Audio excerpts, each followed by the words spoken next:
name of the young woman killed in a skydiving accident in Maricopa this morning. Her instructor was badly hurt. Derek Stahl is live in the newsroom with the details on what went wrong in the air. Derek? Jonathan, the 47-year-old instructor is recovering in the hospital right now. He is expected to survive. This is video of him doing a similar tandem jump a few years ago. The company says not one, but two parachutes failed. Emergency crews responded to the rural drop zone around 10:30 a.m. Crews pronounced the student dead at the scene. Jerry Ann Henderson was from Colorado. It's just tragic. Second jump, and it ends this way for her. This is video of the 47-year-old instructor named Todd DeMoro doing a similar jump with a different student. He was airlifted to the hospital with two broken legs. He has over 5,000 jumps under his belt, and so you have a lot of experience there, yet this seems very unusual that in tandem with a student, usually every safety precaution is used, so we haven't seen really this happen in some time. Skydive Phoenix posted a statement on Facebook saying their main parachute did not deploy, so they used a reserve chute. The company says the reserve parachute was open and flying properly, but upon landing they encountered turbulence, possibly a dust devil, turning the parachute into the ground at the last second.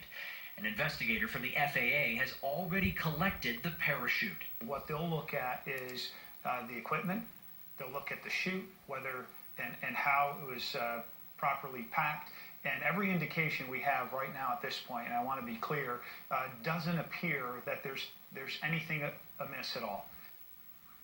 The U.S. Parachuting Association says there were 24 skydivers killed in accidents last year out of about 3.2 million jumps. Live in the newsroom, Derek Stahl, CBS 5 News. Derek, thank you. New developments tonight in last month's deadly shooting at NAU. We have compelling body camera video from that night. It reveals the panic moments after 18-year-old student Stephen Jones pulled the trigger. Now, Jones claims he was chased and beaten outside an apartment complex in early October. Fearing for his life, Jones said he warned the attackers and then fired his Glock, killing Colin Brew and wounding Nicholas Perry. In the video, Jones cooperates with police and even asks for them to make sure the four people shot be helped.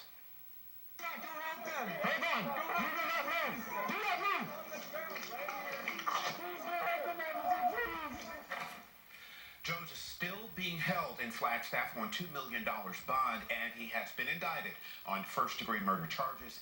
He has claimed self-defense in the shooting. Two people are behind bars tonight in connection with a deadly homicide at an apartment complex last week. Martin Ellison and Keaton Lightkeep were shot and killed at the Hayden Park Apartments. Police arrested 20-year-old Michael Aston. The second suspect is under 18, so police aren't releasing his name. Both suspects are being held. Freedom. And this is what I wanted this to represent. I wanted to show our support from us in the Phoenix area. Several lawmakers raising concerns about the resettlement of Syrian refugees in this country. Some demanding that we close our borders to those refugees. And dozens of people showing up to the Capitol this afternoon to show their support for the governors that are saying they would block Syrian refugees from coming into the United States. Fox 10's Danielle Miller joins us live with a reaction from the crowd today. Mark, Linda, more than half of the nation's governors are saying Syrian refugees are not welcome in their state. Now, this group we spoke with too today says they fully support that decision, while those who oppose it say not allowing these refugees into the United States is a bad idea. Years ago versus today. John, earlier you told us about some of the minerals that make up the granite here at the park. Can you tell us a little more?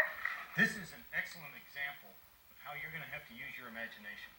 When we're talking about the granite of Pinnacle Peak going back millions and millions of years, this was a very fluid rock.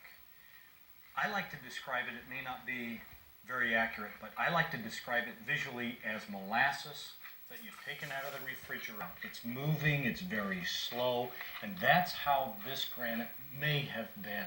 So it was very, as geologists say, very fluid. This is also intrusive granite.